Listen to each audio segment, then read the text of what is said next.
마라나타, 이 단어는 우리가 많이 듣기도 하고 또 우리가 사용하기도 합니다. 아람어인데요, 마라나라는 아람어랑 타라는 아람어를 합쳐서 주여 오시옵소서, 주님 오시옵소서, 예수 그리스도의 다시 오심에 대한 갈망들을 그렇게 표현하고 있습니다. 이것을 그리스어 헬라어로 음영해서 부를 때 마라나타 이렇게 부릅니다.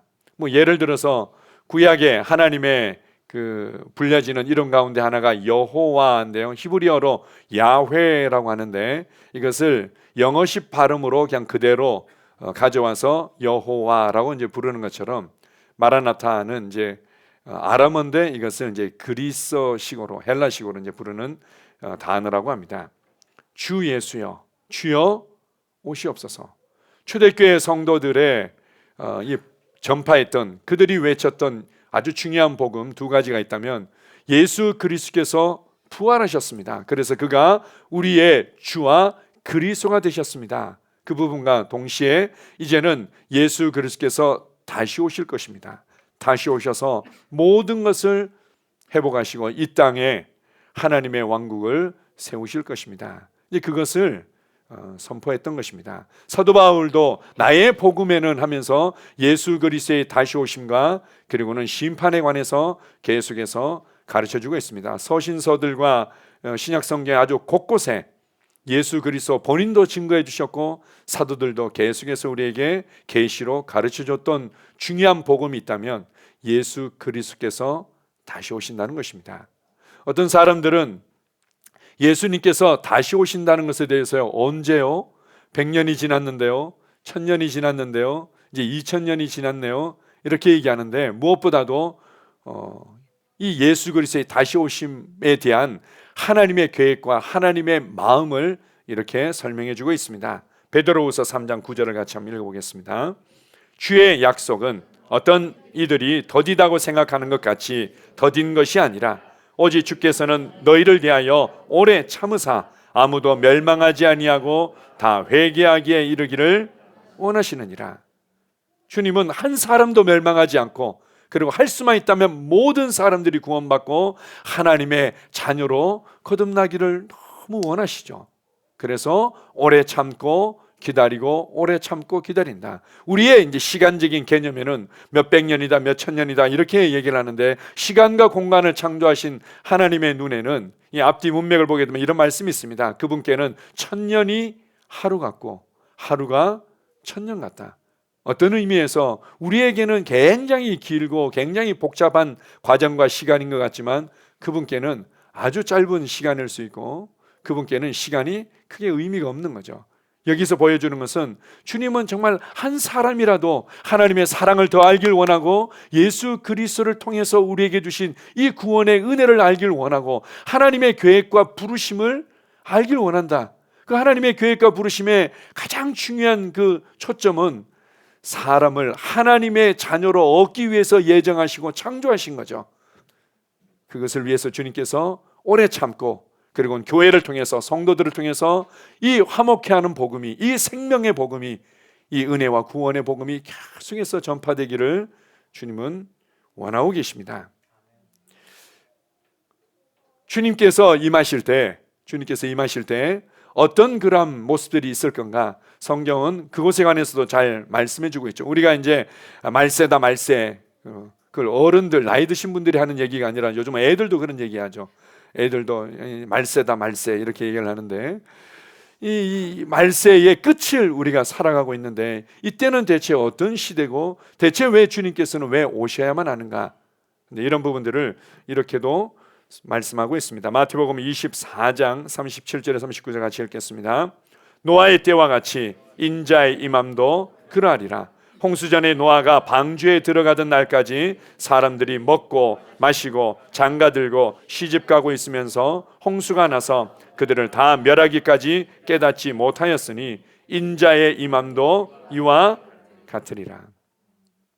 예수님께서 구약 성경에도 예수님의 구원자로서 오시는 그 초림에 관해서 처음 오신 부분에 관해서 그리고 그 이후에는 왕으로서 그리고는 신랑으로서 심판자로서 오시는 예수 그리스도의 다시 오심에 대해서도 말씀하고 있습니다. 특별히 다니엘서 같은 경우는 그런 부분들을 굉장히 구체적으로 잘 예언해 주고 있습니다.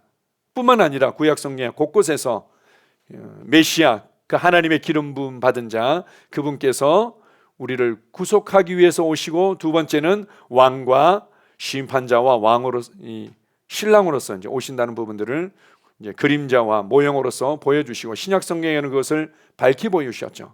예수님 스스로 내가 다시금 올 텐데 그때는 어떠한 시기와 같은가 하면 바로 노아의 때와 같고, 그 이후에 다른 이제 복음서에서는 롯의 때와 같다 이렇게 말합니다. 우리가 생각할 때는 이렇게 말해야지 더 정확할 것 같은데 굉장히 이 강조점이 다른 것을 알 수 있는데요. 홍수 때와 같고, 홍수의 심판 때와 같고, 소돔과 고모라 성의 불의 심판 때와 같다 이렇게 말하지 않았습니다. 주님께서는 노아의 때와 같고 롯의 때와 같다. 노아의 때라는 거죠. 이 시기에 많은 혼란이 있고 그것에 대한 심판이 있다 하더라도 그것의 참된 핵심과 주인공은 누군가 하면 교회이고 그리스도인이라는 것을 알 수 있습니다.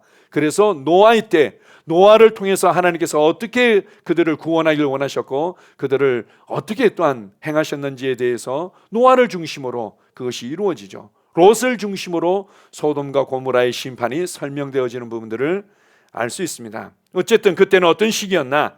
사람들이 먹고 마시고 장가들고 시집가고 그것에 집중되어 있었다는 거죠. 오늘 읽었던 본문 말씀에 보게 되면 3절에 이렇게 말합니다. 그들이 평안하다 안전하다 할 그때에 해산에 아주 급격하게 이제 임해서 출산이 이루어지는 것처럼 사람들이 그런 거죠. 에이 설마요. 지금 우리나라 이 정치 상황이 얼마나 안정되어 있는데 설마요. 이게 사회 안전망이 얼마나 잘 갖춰져 있는데요. 에이 설마요. 이 우리나라의 의료 시스템과 이런 상황들이 얼마나 안전하게 잘 갖춰져 있는데요. 에이 설마요. 그래도 이렇게 우리나라 교육 체계들이 이렇게 잘 갖춰져 있는데요. 안전하고 평안하고 그럴 때 갑자기 임할 수 있다는 거죠. 사람들이 먹고 마시고 장가가고 시집가고 그것에 완전히 집중되어 있는 겁니다. 그거 외에는 별로 삶의 이유가 없는 거죠. 그렇게 열심히 일하고 뭔가 열심히 읽고 추구하고 노력하는 게 뭡니까? 먹고 마시고 장가가고 시집가고 그것이 되어지고 나면 뭘 해야 될지 잘 모르겠고 노아의 때에도 그랬고 롯의 때에도 마찬가지였다. 롯의 때 사람들이 먹고 살만하니까 이 성적인 쾌락을 즐기고 어떻게 하면 더 자극적인 쾌락을 즐길 건가 그렇게 하면서 이제 동성애에 빠져 있었던 것들을 잘 보여주고 있습니다. 그때 그들이 먹고 마시고 안전하다 편안하다 시집가고 장가가고 집을 짓는 데 집중하고 그럴 때 갑자기 그 심판이 임했던 때와 같다고 말합니다. 그래서 24장 42절 44절 이렇게 말합니다. 그러므로 깨어있으라. 깨어있으라.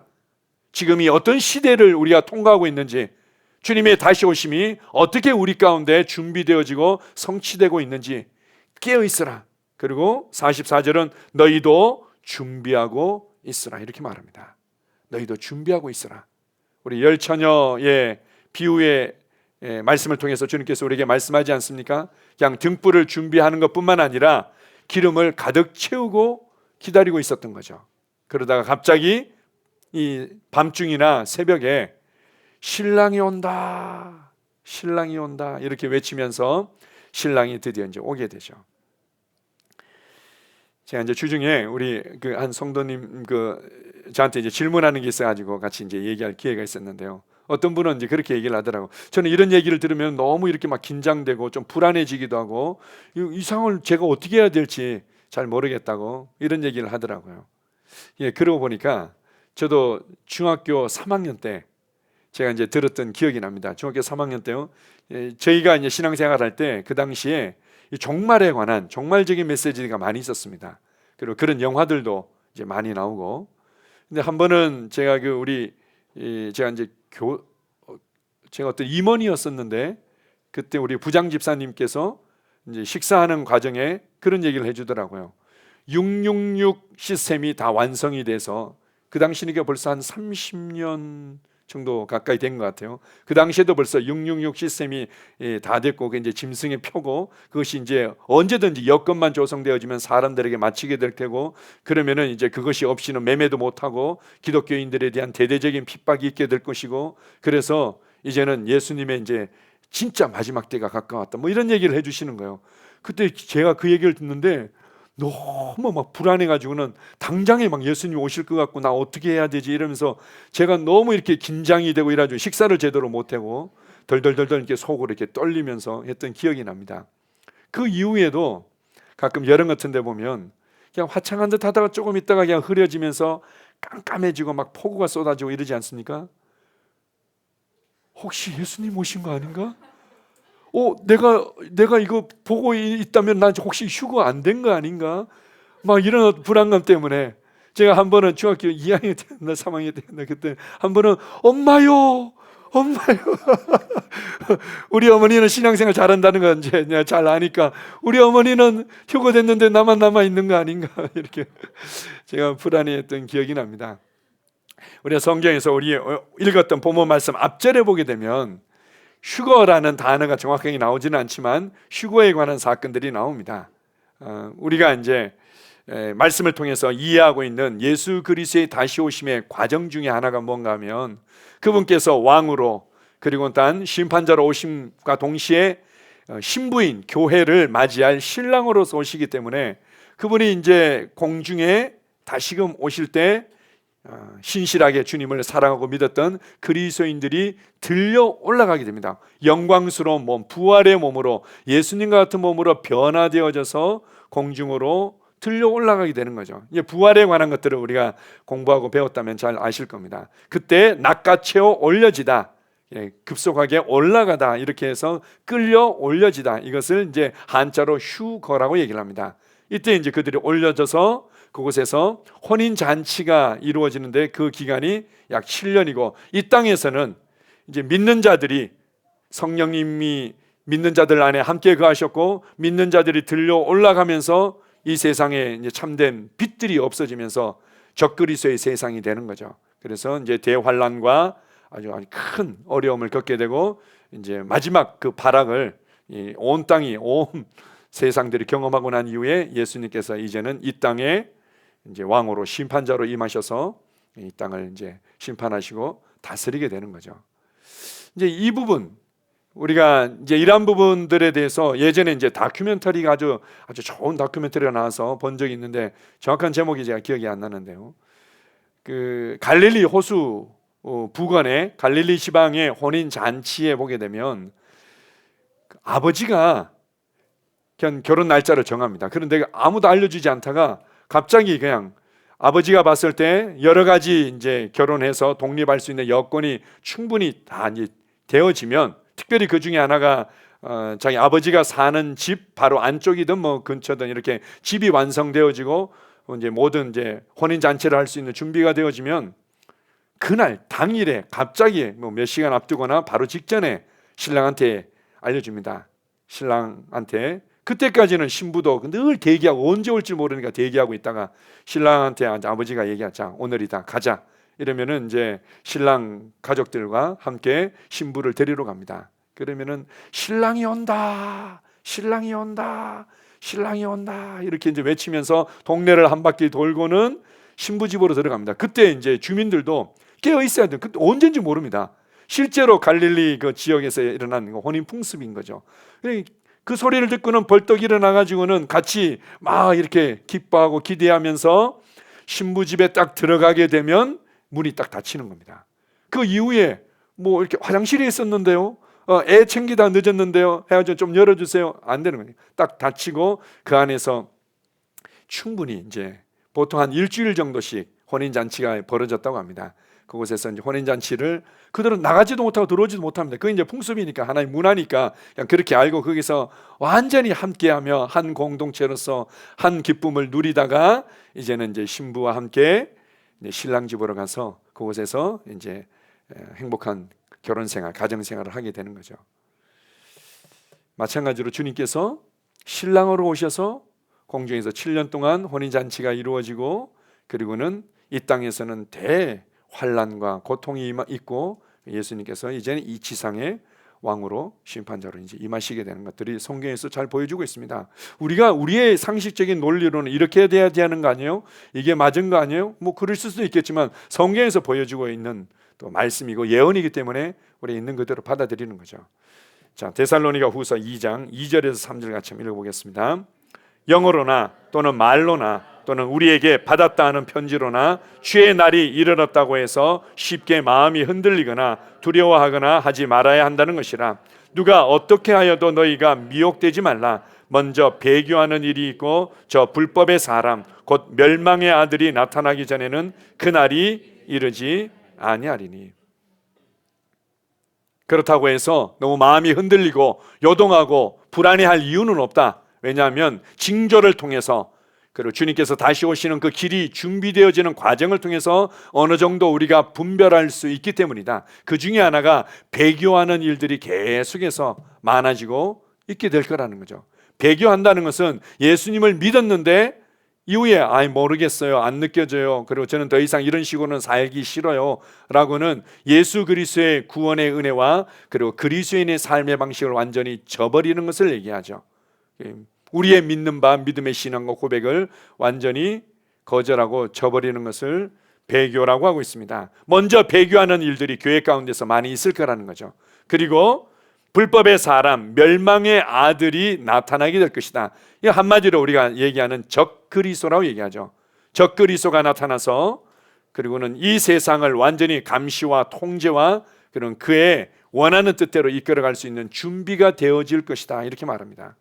우리가 이제 그런 부분들이 우리가 생각하는 것보다도 훨씬 더 임박해 있다는 것들을 알 수 있습니다. 누가복음 12장 56절에서도 너희가 기후의 징조들은 잘 알지 않느냐? 날이 좀 흐리겠다, 빠르겠다. 지금은 또 여러 가지 또 시스템에 의해서 일주일 뒤에, 한 달 뒤의 날씨도 어느 정도 예측하기도 하고 가까운 어떤 날씨들은 금방금방 우리가 정확하게 맞추지 않습니까? 그렇게 해서 너희들이 준비하고 대비하고 잘 아는데 오늘 아침에 이제 차 타고 오기 전에 저희 아내가 집을 났을 때 그러더라고요. 여보, 우산 꼭 챙겨 놓아야 돼요. 차에 보관해 놔야 된다고. 지난번에 이제 보니까 차에 우산을 가져가서는 다시 안 챙겨놔가지고는 없더라고요. 그래서 오늘 밤에 비가 올 가능성이 있으니까 이제 우산을 챙겨가지고 오고 이렇게 하는데 왜 시대는 분별하지 못하느냐? 왜 시대는 분별하지 못하느냐? 세상 시스템들이 혼란을 경험하고 있습니다. 히브리서 맨 마지막 장에 보게 되면은 너희가 진동치 아니할 나라를 받았으니 하나님의 왕국, 하나님의 나라는 진동할 수가 없는 거죠. 왜냐하면은 공의 위에 세워졌고 영원한 진리 위에 세워졌기 때문에 흔들 수가 없는 겁니다. 그러나 이 세상은 공의 위에 세워진 것도 아니고 영원한 하나님의 말씀인 진리 위에 세워지지 않았기 때문에 정치가 흔들릴 수밖에 없습니다.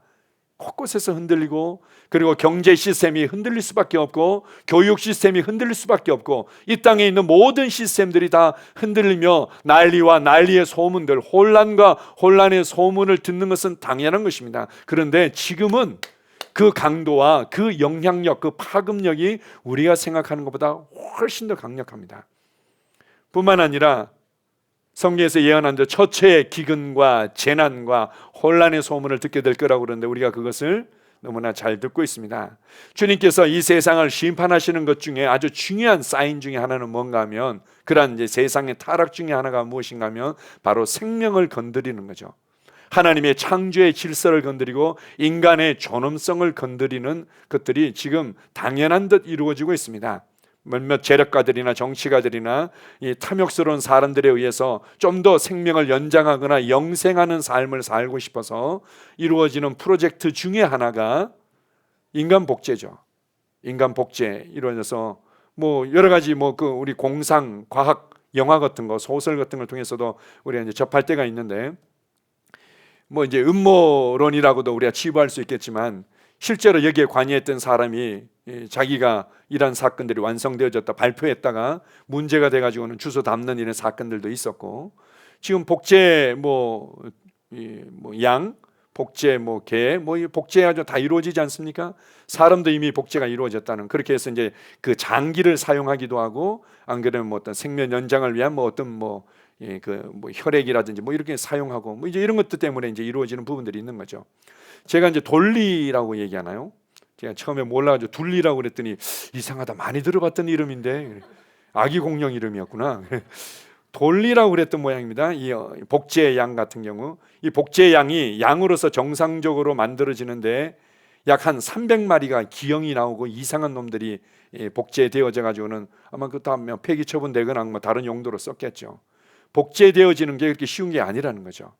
인간의 복제가 이루어지는 데 있어서 그렇다면 비슷한 어떤 그 실패작들이, 그 과도기적인 실패작들도 많이 있을 테고 많은 문제가 있을 거라는 겁니다.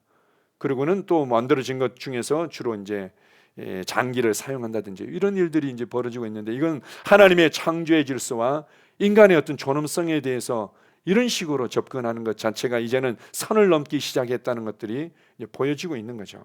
그뿐만 아니라 우리가 잘 알고 있습니다. 4차 산업혁명이라는 아주 좋은 어떤 방향성과 이름을 가지고 이제 이루어지는 아주 획기적인 그 핵심 그 분야 중에 하나가 자율 자동차 아닙니까? 자율 자동차의 그 사물 인터넷 기술들이 뭐 이제 거기에도 적용되어지고 우리의 어떤 삶의 현장에도 많이 적용되어지죠.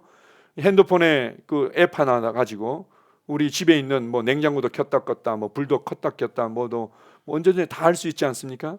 이제 그렇게 이제 사물 인터넷 시대가 되어지고 굉장히 우리에게 여러 가지 편리함과 유용함과 유익들을 주는 것 같은데, 동시에 그것은 나의 일거수일투족이 다 노출되어지고 감시와 통제의 대상이 될 수 있는 시기로 완전히 이제 들어간 상황입니다. 일명 이제 적그리스도에 의해서 감시와 통제의 사회가 될 수 있는 분위기들이 조성되어지고, 그것에 대한 아주 가장 큰 실험이자 또 성공 사례가 바로 코로나 사태라고도 볼 수 있습니다. 질병이라는 이름으로 인류가 이 질병으로부터 함께 똘똘 뭉쳐서 보존되어져야 된다는 이름으로 얼마든지 자유를 통제하고 감시하고 동선들을 다 추적해내서 이 사람의 모든 것들을 알 수 있는 것들을 요구하고, 이게 하나의 어떤 실험을 통해서 만들어진 거죠. 이제 사람들이 그에 대해서 예방 접종을 맞듯이 이제는 그 익숙해지는 겁니다. 이런 사건들이 한 번이나 두 번만 더 일어나고 나면 언제든지 이제는 이런 인류의 건강 보존을 위해서, 그리고는 정치적인 안정과 경제의 좀 더 안전한 시스템을 위해서 이제는 이런 뭐 칩 같은 거를 통해서 우리가 이제 좀 더 동선을 파악하고 체크되어져야 됩니다. 이렇게 하면은 모든 사람들이 이미 벌써 몇 차례 익숙해진 과정을 통해서 오픈하게 되겠죠. 그러니까 이제 뭐 우리가 바코드가 이 짐승의 표다 아니다, 그것은 이제 두 번째 문제고, 그에 대해서는 여전히 이제 좀 더 이슈가 있고 논란의 여지가 있으니까 바코드가 성경에서 말하는 짐승의 표에 이렇게 말할 수는 없습니다. 말할 수는 없지만, 그러나 지금 감시와 통제 사회로 아주 급속하게 그리고 너무 쉽게 익숙하게 들어가고 있습니다. 적그리스도가 전 세계 가운데 사람들을 그렇게 조종할 수 있는 여건들이 만들어지고 있는 거죠. 어떤 사람들이 그렇게 얘기합니다. 이 칩의 가장 문제는 이거 가지고 사람들의 동선을 추적하는 것뿐만 아니라 이 전자파를 통해서 사람의 뇌파를 조종할 수 있고, 뇌파를 통해서 이 사람들의 삶을 통제할 수 있다는 뭐 이런 어떤 연구 결과들도 내놓고 있습니다. 우리가 생각하는 것 이상의 많은 어떤 이슈들이 좀 계속해서 나오고 있는 거죠. 그러나 중요한 것은 성경에서 예수 그리스도의 다시 오심과의 종말과 연결되어지는 아주 중요한 구체적인 말씀을 해주셨는데, 그것은 뭔가 하면 천국 복음이, 이 하늘 왕국의 복음이 땅끝까지 전파되어야 하리니 그제야 끝이 오리라, 이렇게 말씀합니다. 이 하나님의 왕국 복음이, 천국 복음이 땅끝까지 전파되어야 된다. 그렇게 해서 사람들이 아직까지 전파되지 않은 곳에 너무 많아요. 일명 미전도 종족이 너무 많아요. 그래서 그들의 언어로 성경을 번역해야 되고, 그 종족 가운데 선교사를 파송해야 되는데 아직도 몇천 개의 종족들이 남아 있어요. 사실은 이렇게 접근을 했는데 시대가 우리의 패러다임을 완전히 그냥 무너뜨려 버렸습니다. 이 미디어 매체를 통해서, SNS라든지 미디어 매체를 통해서 그냥 우리가 생각하는 것 이상으로 빠르게 땅끝까지 지금 복음이 들어가고 있습니다. 어떤 사람들은 예 맞아요, 구원의 복음은 그렇게 전해진지 몰라도 아직 천국 복음, 왕국의 복음은 전해지지 않았기 때문에 아직도 시간이 남아있지 않을까요? 이렇게 이제 해석하는 경우들도 있습니다. 구원의 복음이라는 것은 쉽게 얘기하면 예수님께서 우리를 구원하셨다는 것을 강조하고 가르치는 이제 복음이죠.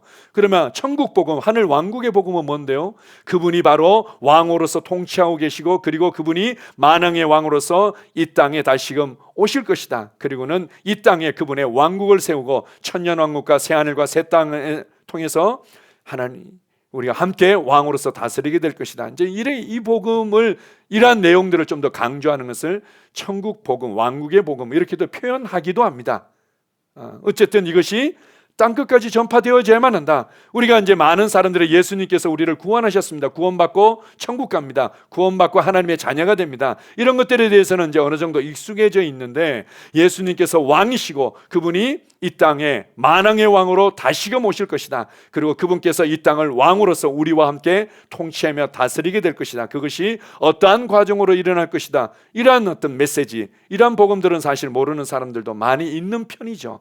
어쨌든 뭐 이렇게 해석하든 저렇게 해석하든 이것이 땅끝까지 전파되어져야만 끝이 온다고 그랬는데, 우리가 생각했던 뭐 미전도 종족을 찾아가야 되고 어떻게 성경을 번역해야 되고 이렇게만 바라봤던 것들이 이 유튜브라든지 뭐 트위터라든지 다양한 매스미디어 매체들을 통해서 아주 급격하게 땅끝까지 복음이 거의 들어가 버린 겁니다. 우리가 이제 말씀의 실제 뒷부분에 보게 되면 말씀의 실제가 어떻게 사용되어지고 있는지 이렇게 알려주는 문구들이 있는데요, 4,900여 개의 언어로 번역되어져서 242개의 나라에 보급되고 있다고 말합니다. 우리나라도 지금 5천만 명이라고 한다면, 이게 말씀의 실제가 5천만 부가 인쇄되어서 나눠지는 건 아니죠. 사실은 아주 극히 일부가 나눠지는 거지만, 그러나 SNS를 통해 가지고는 이 책과 상관없이 전달되어지는 것들을 생각한다면 굉장한 지금 복음력과 파급력을 가지고 있는 겁니다. 기독교 역사상 4,900여 개의 언어로 번역되어져서 한 300개도 안 되는 나라인데요, 그런 종족들이 있다 보니까, 다른 언어를 사용하는 종족들이 있다 보니까 4,900여 언어로 번역되어져서 242개의 나라에 매달 번역되어져서 보급되어진다는 것은 이건 기적 같은 일이죠. 땅끝까지 복음이 전파되어지는 것은 이미 성취되었다고 우리가 받아들여도 무방할 만큼 지금 복음이 급속하게 증거되어지고 있습니다. 시대의 징조를 너희가 분별하지 못하느냐? 우리가 생각하는 것보다도 훨씬 더 임박해 있다는 것들을 인식할 필요가 있고, 그것을 인식하면서 우리가 살아갈 필요가 있습니다.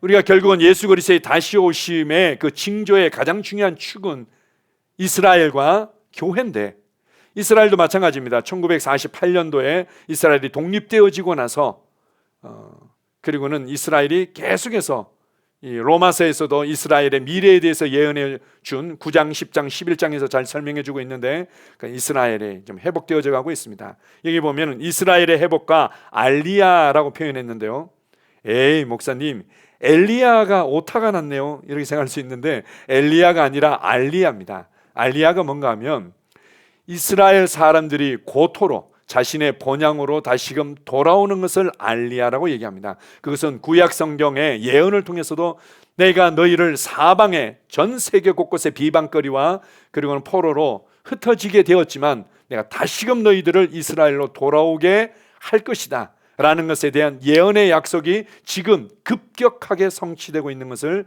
보여주고 있습니다. 고국으로 다시금 유태인들이 돌아오는 것을 알리야라고 얘기를 합니다. 지금 전 세계적으로 아직도 돌아오지 않은 유태인들이 한 800만 명이 남아 있습니다. 아주 곳곳에, 전 세계 곳곳에 800만 명의 유태인들이 그렇게 자신의 어떤 그 신앙을 지키면서 살아가고 있는데, 원하든 원치 않든 그들이 너무 어렵기 때문에 돌아오는 것도 있고, 약속의 말씀, 예언의 말씀을 신뢰하고 이스라엘 땅으로 돌아오는 사람들도 있고, 그리고 지금 우크라이나하고 러시아와의 전쟁 때문에 전 세계적으로 몸살을 앓고 많은 어려움을 겪고 있는데요, 우크라이나가 나토에 가입하겠다고 그래서 뭐 이런 괘씸한 놈, 그러면 도저히 안 되지라고는 러시아가 친 것 같은데, 우리가 정치적으로, 경제적으로, 군사적으로는 그렇게 이해할 수 있는 부분이 있는데요, 또 영적으로 이해할 수 있는 놀라운 일이 있습니다. 우크라이나에 유태인들이 굉장히 많이 살고 있는 거예요. 그리고 이번 전쟁을 통해서 그들이 부득이하게 이스라엘 땅으로 돌아온 유태인들이 굉장히 많은 겁니다. 그런 식으로 이 모양 저 모양이든 지금 유태인들이 이스라엘 땅으로 계속해서 모여들고 있습니다. 알리야라는 이 예언이 성취되고 있는 거죠. 그리고 주님께서 이 땅에 오실 때 다른 표현에서는 추수의 때다 이렇게 말합니다. 주님께서 오셔서 결국은 익은 곡식들을 우리가 알곡은 안으로 쭉정이는 밖으로 뭐 우리 주일학교에서 그런 또 이제 복음성가도 부르고 했는데요. 알곡을 추수하기 위해서 이제 오시는 거죠. 이 추수의 때입니다. 이제 마지막 추수가 우리 앞에 있습니다. 전 세계에서 마지막 같은 아주 대대적인 복음을 전했고 그곳에서 그들이 구원받고 치유받고 주님께 자신의 삶을 헌신하고 돌아오는 사건들이 이제 지금 전 세계적으로, 우리가 봤을 때는 우리나라는 정체된 것 같아요. 미국도 정체된 것 같아요. 이러지만 또 제3세계에서 계속해서 부흥이 일어나고 있는데, 이제 마지막과 같은 대추수가 한번 전 세계적으로 그런 교회 가운데 있을 겁니다. 그것을 위해서 주님께서 교회를 준비시켜가고 있죠. 그동안에는 교회가 전통적으로 몇천 년 동안 예배당 중심이었고 주일 예배 중심이었고 목회자 중심의 교회 생활과 사역들이 이루어졌었는데, 주님께서 이제 몇십 년 전부터 계속 교회를 흔들어 깨우면서 전 세계에서 갑자기 많은 알곡들을 추수하게, 이 그리스도인들이 교회 안으로, 영혼들이 교회 안으로 들어오게 되면은 이들을 담아낼 수 있는 이들을 낚을 수 있는 그릇이 준비되어져야 되는데, 그렇게 해서 소그룹 중심, 가정 중심, 현장 중심의 사역을 주님께서 일으키고 계신 겁니다.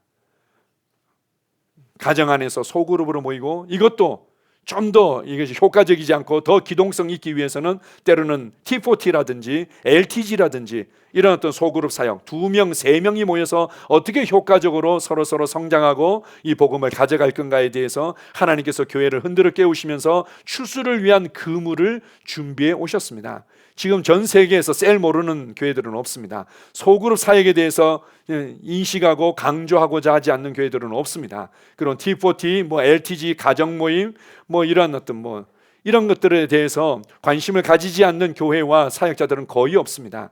전 세계가 이제는 그물을 준비하고 있고 전 세계가 추수를 위한 그릇을 준비하고 있습니다.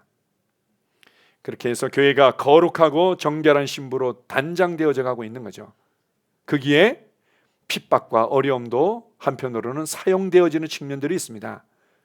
이렇게 소그룹으로 모이게 되고 정말 거룩하고 정결하게, 내가 더 이상 세상의 소망을 두지 않겠습니다, 결국은 남는 것은 영원한 주님과 주님의 말씀뿐이군요 라고는 정결한 신부로 세워지는 데 있어서 사실은 어려움과 환난과 고통들이 그렇게 만드는 경향들이 있는 거죠. 그래서 어쩔 수 없는 인간의 교만과 인간이 스스로 잘났다고 하는 지혜에 의해서 세상 시스템 바벨탑처럼 세웠다가 그것이 지금 흔들리고 있는 과정을 이 시대가 지금 통과하고 있는데, 하나님은 그것들마저 사용하셔서 오히려 교회를 거룩하고 정결한 신부로 단장해 가고 있는 거죠. 우리의 생각과 우리의 삶의 이유와 목적과 방향과 우리가 정말 소중하고 가치 있게 여기는 것은 영원한 하나님과 그분의 말씀뿐이구나, 이런 것들이 세워지도록 주님께서 교회를 이끌어가고 계십니다. 자, 이러한 시대를 분별하십시오. 이러한 시기들을 여러분들이 인식하십시오. 그렇다면 그리스도인들이 어떻게 살아가야 될 건가에 대해서 오늘 고린도전서 7장은 이렇게 말씀해 주고 있습니다. 자, 굉장히 중요한 말씀인데요, 우리가 가끔 이게 접하지 못한, 너무 쉽게 간과하는 말씀이기도 합니다. 29절에서 31절 같이 읽습니다. 형제들아, 내가 이 말을 하노니 그때가 단축하여진 고로 이후부터 안에 있는 자들은 없는 자같이 하며 우는 자들은 울지 않는 자같이 하며 기쁜 자들은 기쁘지 않은 자같이 하며 매매하는 자들은 없는 자같이 하며 세상 물건을 쓰는 자들은 다 쓰지 못하는 자같이 하라. 이 세상의 외형은 지나감이 있니라. 그때가 단축하여진 거로 예수 그리스도의 다시 오심, 주의 날이 이제는 훨씬 더 단축되어졌다. 그분이 땅끝까지 복음이 전파되어지고 아무도 멸망하지 않고 한 사람이라도 더 구원받도록 기다리시며 인내하는 시간이 이제는 더 짧아지고 단축되어졌다. 그렇다면 이 정말 단축되어지고 우리 같은 경우는 그 끝을 살아가고 있는데 어떻게 살 건가? 몇 가지 구체적으로 말합니다. 안에 있는 자들은 없는 자같이 해라. 앞뒤 문맥을 보게 되면 사도 바울이 결혼과 가정에 대해서 얘기를 하면서 이 얘기를 하고 있습니다. 가정은 하나님이 주신 축복이다. 결혼하는 것도 귀하고 좋은 것이다. 그러나 정말 내 마음에는, 정말 내 깊은 속에 내 마음에는 너희들 모두가 다 나처럼 살았으면 좋겠어. 이렇게 이제 권면하고 있는 겁니다. 왜냐하면 결혼하고 나면 벌써 우리의 관점과 우리의 마음과 우리의 삶의 방식이 다 바뀌어서 어떻게 하면 남편을 기쁘게 할까, 어떻게 하면 아내를 기쁘게 할까, 이렇게 하면서 정말 주님을 향한 사랑과 열정과 이 중심이 흐려져 버리기 때문에 나는 너희가 할 수만 있다면 나처럼 살기를 원한다, 이렇게 고백하죠. 그러면서 이어서 이 말씀을 우리에게 권면하고 있는 겁니다. 안에 있는 자들은 없는 자 같이 해라. 아내를 얻는 것은 하나님이 주신 큰 축복이죠. 우리 남자들 결혼하고 나면 벌써 눈빛이 달라지고 얼굴 색깔이 달라지고 옷 입는 게 달라지고 어깨에 힘이 들어가는 게 달라지고 자기가 가장으로서 책임지고 그런 어떤 가정에서 사랑받고 격려받고 존중받는다는 것이 사람을 다르게 만드는 거죠. 그리고 그런 만큼 또 아내에게 또 이렇게 잘해주고 싶고, 그런데 그것도 지나가는 것이다. 우리와 아내와 자녀들과 함께 지내는 시간도 기껏해야 몇십 년이라는 거죠. 영원하지 않다. 그래서 아내 없는 자처럼 내 삶의 주도권을 남편이 다 쥐고 있고 내 삶의 주도권을 아내가 다 쥐고 있고, 그래서 내가 정말 주님의 말씀을 우선으로 하고 주님의 부르심을 우선으로 하고 교회와 교회를 통해서 이루어지는 하나님의 사역을 우선으로 하지 못하고 아내가 그냥 좋다고 여기고 아내가 우선적이라고 여기고 아내가 원하는 것들을 우선적으로 선택해서 따라갈 수밖에 없는 거, 그렇게 하지 말라는 거죠. 네 주도권을 놓치지 마라. 네 중심 가운데서 말씀과 교회와 주님의 부르심과 사역에 대한 주도권과 중심을 놓치지 마라. 그래서 설사 우리가 아내를 위해서, 남편을 위해서, 자녀들을 위해서 우리가 할 수 있는 역할과 책임과 최선을 다하지만 중심과 방향은 그것이 나의 삶의 이유가 될 수 없고 그것이 나의 삶의 목적이 될 수는 없고 그것이 나의 삶의 주도권을 잡아갈 수는 없는 거다. 분명히 얘기하는 겁니다. 두 번째로, 우는 자들은 울지 않는 자같이 해라. 이 땅에서 왜 웁니까? 상처받았기 때문에, 잃어버렸기 때문에, 부족감에 고통받기 때문에 우는 거죠. 설사 그럴지라도 울지 않는 자처럼 살아가라. 중국이요, 벌써 예전에 몇 년 됐죠? 얼마나 집요하고 감시와 통제 사인지 우리가 가끔씩 이제 듣고 있습니다. 다 안면 인식을 통해서 그렇고 다 추적이 됩니다. 데이터들을 계속 수집하고 있다가 이제는 됐다 해가지고는 그냥 핀셋으로 딱 집어내듯이 중국에 파송되어졌던, 그리고 자기의 신분을 어느 정도 포장해서 있었던 선교사들을 거의 대부분 다 추방해냈습니다. 그렇게 이제 추방에 들어와서 어떻게 소개로 목회자 컨퍼런스에 오신 분이 계셨어요.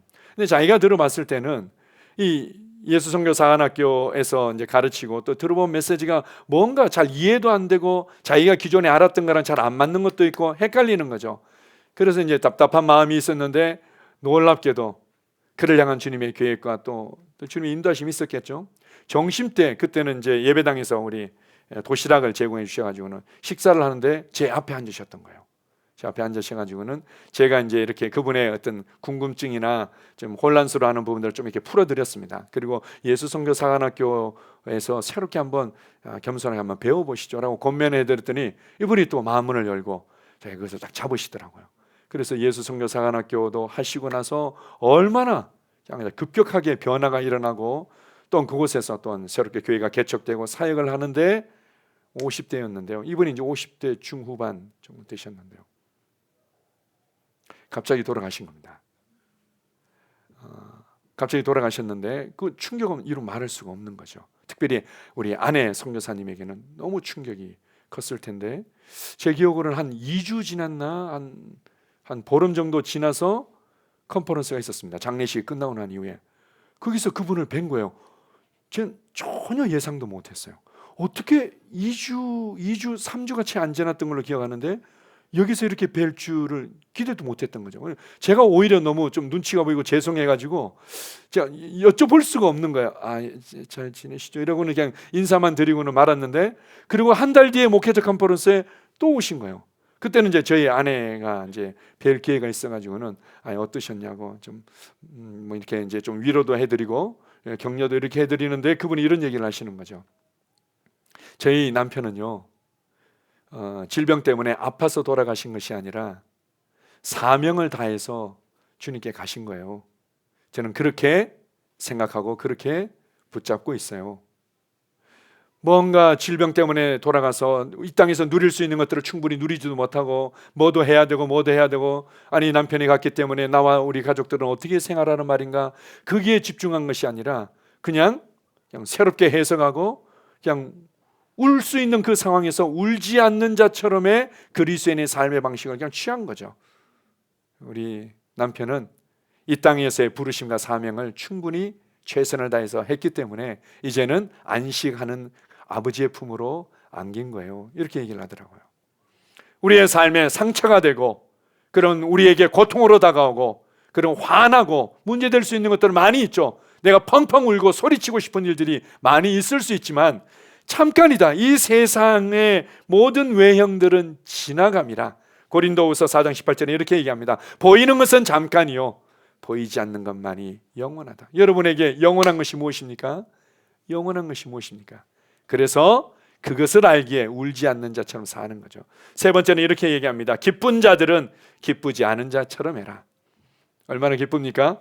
우리가 청약에서 당첨됐을 때 우와, 복권에 혹시라도 뭐 당첨됐다, 우와, 만 원만 당첨돼도 우와가 나와.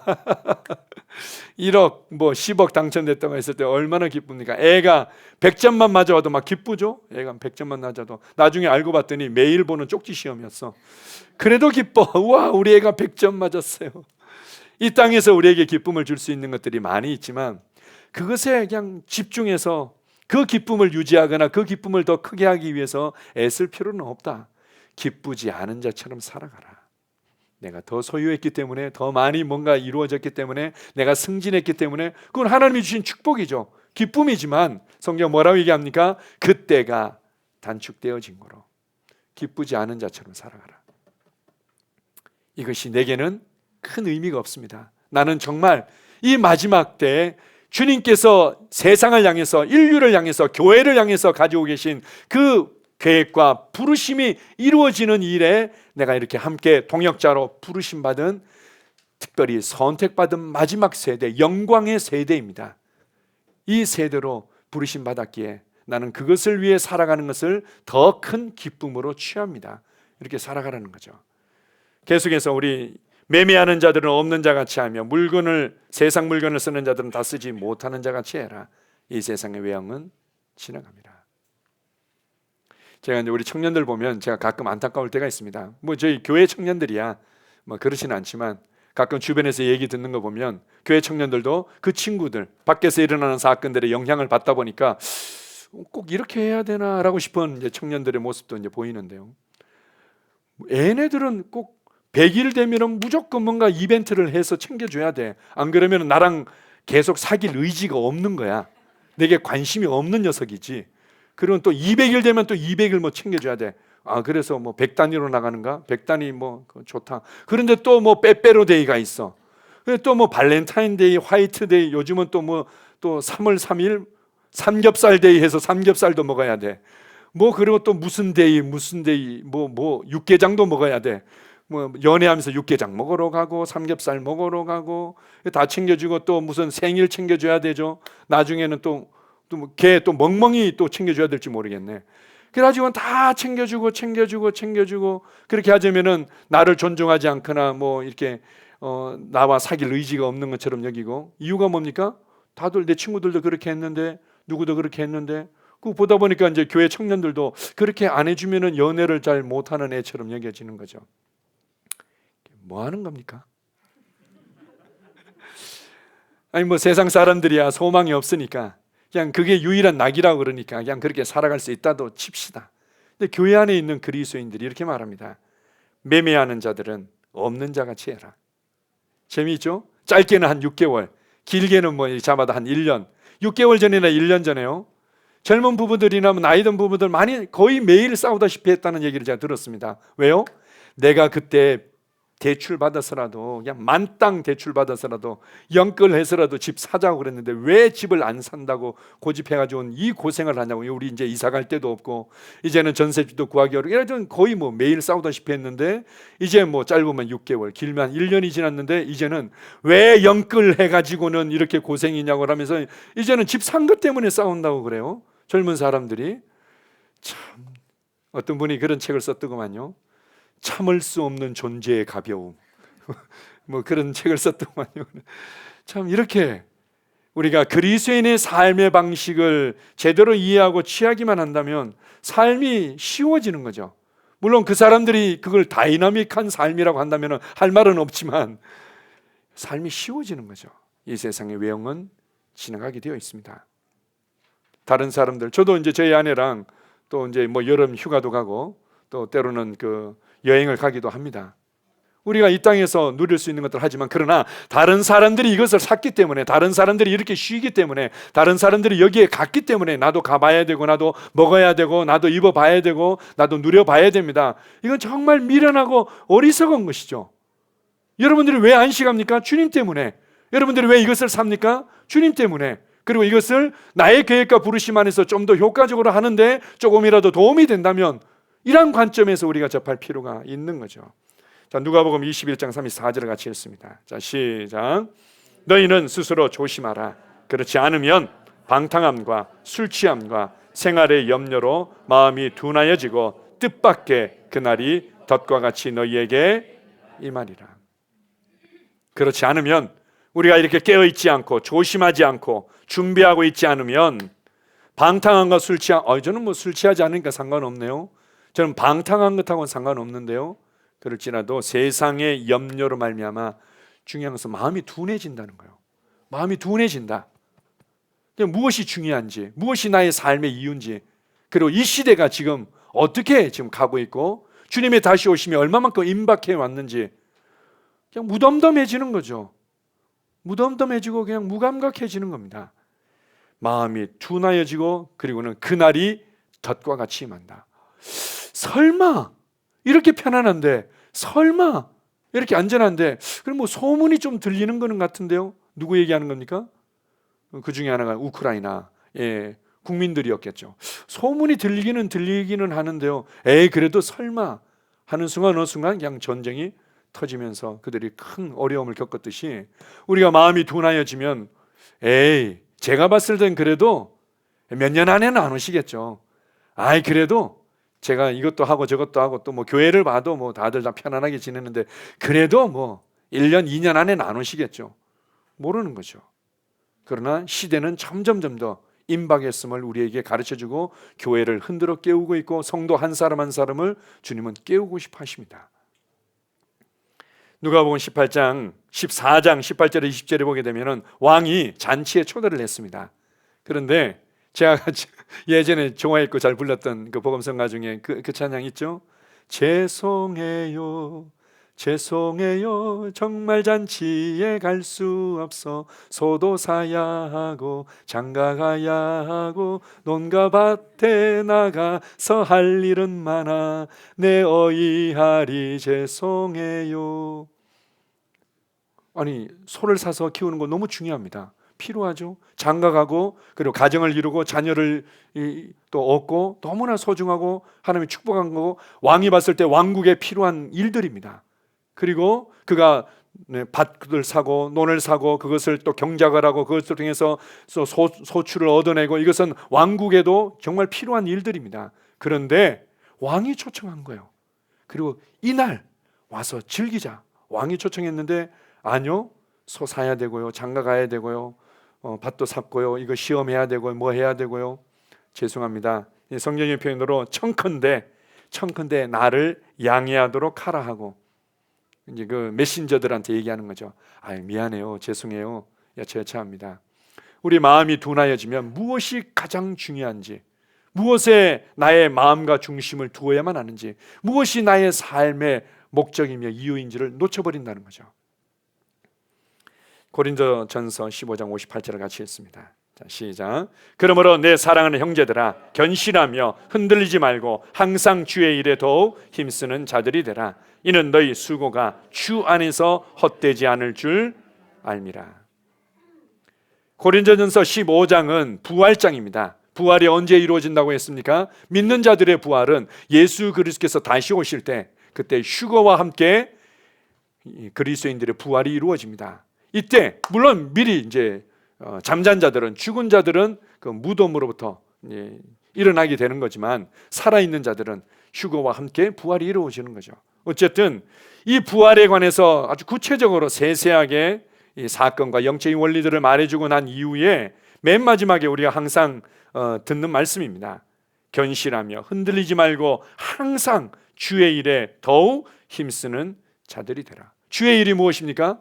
저처럼 목사가 되고 전도사가 되고 선교사가 되라는 의미는 아닙니다. 주의 일은 사람들마다 여러분에게 주어진 역할들이 조금씩 다를 수 있는 것. 어떤 사람은 기도하지만, 어떤 사람은 또한 헌금을 하지만, 어떤 사람은 이 모양 저 모양으로 함께 섬기지만, 목표와 목적이 어디에 있습니까? 복음이 전파되고 영혼들이 구원받고 하나님 나라가 확장되어지는 데 있는 거죠. 그러면 어떤 경우에는 내가 심는 일에 참여할 수 있는 거고, 어떨 때는 물 주는 일에 참여할 수 있는 거고, 어떤 경우에는 내가 추수하는 일에 참여할 수 있는 거죠.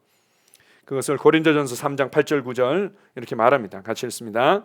심는 이와 물 주는 이는 한 가지이나 각각 자기가 일한 대로 자기의 상을 받으리라. 우리는 하나님의 동역자들이요 너희는 하나님의 밭이요 하나님의 집이니라. 너희는 하나님의 동역자들이다. 그래서 자기가 일한 대로 자기의 상을 받을 것이다. 베드로전서 1장 7절입니다. 너희 믿음의 확실함은 불로 연단하여도 없어질 금보다 더 귀하여 예수 그리스도께서 나타나실 때에 칭찬과 영광과 존귀를 얻게 할 것이니라. 이 땅에 가장 귀하다고 그러고 이 땅에서 영원하다고 하는 물건 중에 하나가 이제 금이죠, 금. 근데 금도 없어지게 되어 있다. 그런데 그분께서 다시 오실 때 너희들이 금보다도 더 귀한 것이 뭔가 하면 그분께서 주시는 칭찬, 그분의 영광, 그분의 존귀, 그분이 우리에게 주시는 것, 이것이 가장 소중한 보물이다. 이렇게 우리에게 말씀하며 흔들어 깨우고 있습니다. 마태복음 25장 21절은 착하고 충성된 종아, 네가 적은 일에 충성하였으며 내가 큰 것을 네게 맡기겠다. 주님, 나는 그 무엇보다 주님의 칭찬과 영광과 존귀를 바라봅니다. 주님께서 다시 오실 날이 임박해졌습니다. 무엇을 바라보고 있습니까? 내가 승진했느냐 승진하지 않았느냐, 이 문제가 해결됐냐 해결되지 않았느냐, 이 땅에서 말씀의 실제를 누리고 다른 사람에게 영향을 끼치는데 중요한 통로 중에 하나이긴 합니다. 그러나 동시에 우리의 눈이 무엇을 향해 있고 우리의 중심이 어디를 향해 있습니까? 우리의 삶의 주도권을 누가 쥐고 있습니까? 그분이 우리를 칭찬하시는 것, 그분이 우리를 영광스럽게 하시는 것, 그분이 우리를 존귀케 하시고 보상하실 것들을 바라보며 우리의 남은 시간들을 살아가라고 권면하고 있습니다. 이 얘기하고 마무리하면 좋겠네요. 우리 감리교단에 한국 교회에서 그래도 인지도가 있으시고 많은 영향을 끼친 분 중에 하나가 장하길 목사님이라고 계십니다. 장하길 목사님이 외국에 어떤 집회가 있었는데 그 가는 동안에 사모님께서 돌아가신 겁니다.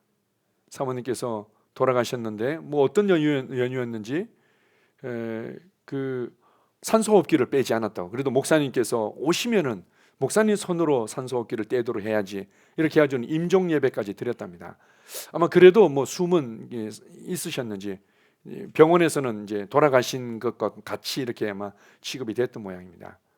그렇게 해서 참 간절히 이제 기도하고는 온 거죠. 아무도 얘기를 안 하더랍니다. 근데 병원에 갔더니 사모님이 살아나신 거예요. 그래서 사모님이 눈을 딱 떴으면은 여보 고마워요, 안 그러면 당신 보고 싶었어요, 뭐 이런 얘기를 할 것 같은데, 이제 그분 장하길 목사님 스스로 이제 간증하시는 겁니다. 제가 이제 들었는데요. 사모가 그 이제 깨어났는데 목사님을 보자마자 이렇게 얘기하더랍니다. 목사님, 목회 똑바로 하세요. 그렇게 얘기하더랍니다. 자기가 아내가 깨어난 것에도 감사하겠는데 그렇게 얘기하면 너무 충격이었다는 거죠. 성도들 그런 식으로 목회하지 마시고 목회 똑바로 하세요. 이렇게 얘기하는. 나중에 이제 얘기를 들어봤다면 그게 무슨 말인지.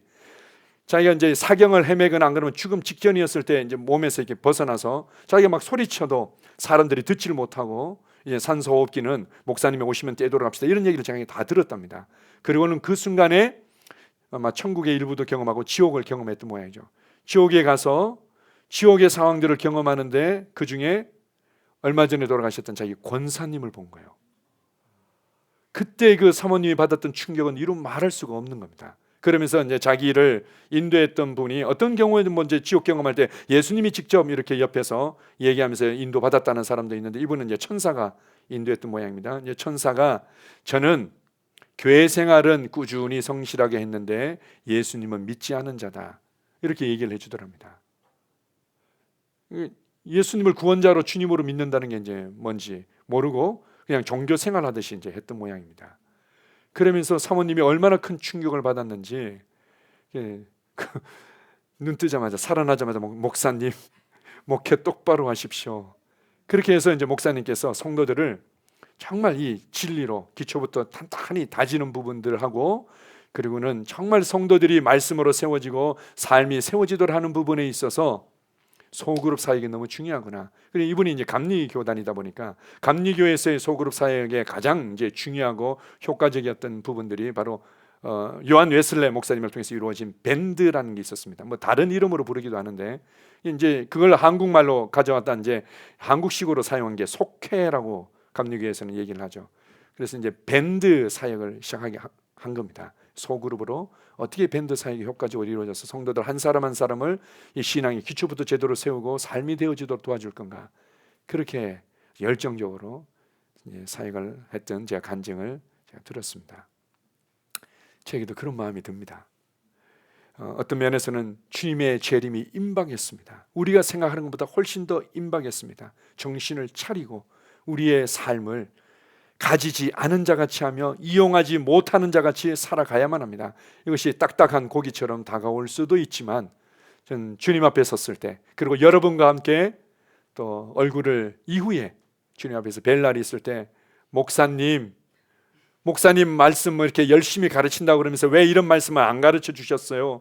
목사님이 제대로 가르쳐 줬으면 제가 정말 주님 앞에 영광과 칭찬과 존귀를 받으면서 다른 모습으로 나타났을 수도 있었을 텐데요 라고 원망의 눈빛으로 저를 쳐다보며 얘기할까 저는 너무 두렵습니다. 그래서 이게 설사 여러분에게 어떤 마음으로 다가오더라도 주님의 말씀이라면 여러분의 것으로 취하고 이 말씀과 씨름하십시오. 주님, 제 관점이 제 삶의 방향이 제 중심과 태도에서 조정되어져야 될 부분들이 어떤 부분이 있습니까? 이것을 내가 어떻게 다룰 수 있습니까? 성령님 도와주십시오. 이렇게 씨름이라면 씨름하는 한 주간이 되시길 바랍니다. 아멘. 우리 옆 사람도 축복하겠습니다. 마라나타. 예, 주님께서 오십니다. 아멘. 기도하겠습니다. 하나님 아버지, 그렇습니다. 주님은 우리의 죄와 저주들을 제거하시고 하나님과 화목케 하기 위해서 하나님과 우리 사이에 새롭고 산 생명의 길을 여시기 위해서 구원자로 오셨습니다. 그러나 이제 주님은 다시금 왕으로 심판자로 신랑으로 오십니다. 그것을 위해 우리가 깨어있고 그것을 위해 준비하기를 얼마나 원하시는지요. 그렇습니다. 이 시대가 주님의 임박한 재림을 위해 준비되어져 가고 있습니다. 교회가 준비되어지고 이스라엘이 준비되어지고 추수가 준비되어지고 그리고 적그리스도가 나타날 수 있는 감시와 통제 사회가 거의 준비되어져 갔습니다. 주님, 이제 주님의 다시 오심을 위해서 이 복음이 땅끝까지 전파되어지고 더 많은 영혼들이 주님께로 돌아오고 교회가 거룩하고 정결한 신부로 세워지고 그리고 강력한 군대와 하나님의 동역자로 일어나야만 합니다. 이 일에 우리를 흔들어 깨우고 있고 준비시키고 계신 주님 감사합니다. 성도들이 가지지 않은 자처럼 없는 자처럼 다 사용하지 않는 자처럼 기쁘지 않은 자처럼 이 세상의 외형에 요동하지 아니하고 영원한 것을 바라보며 그렇게 살기를 결단하는 시간이 되기를 축복합니다. 아버지 하나님, 성령님께서 한 성도 한 성도의 심령을 만지셔서 우리의 관점과 우리의 고백과 우리의 중심이 주님이 주시는 영광과 칭찬과 존귀에 집중되어지고, 그리고 주님의 계획과 부르심이 나를 통해 나와 함께 이루어지는 것에 우리가 집중하며 그렇게 우리의 삶을 살아가도록 눈을 열어주시고 흔들어 깨워주십시오. 주님 은혜를 감사합니다. 이 영광의 세대, 이 마지막 세대, 새로운 새 시대를 열 수 있는 이 시기를 살 수 있도록 우리를 선택하셨고 이 시대에 우리를 보내신 주님 감사합니다. 우리가 주님의 계획과 부르심대로 살아가기를 갈망합니다. 예수님 이름으로 기도합니다. 아멘.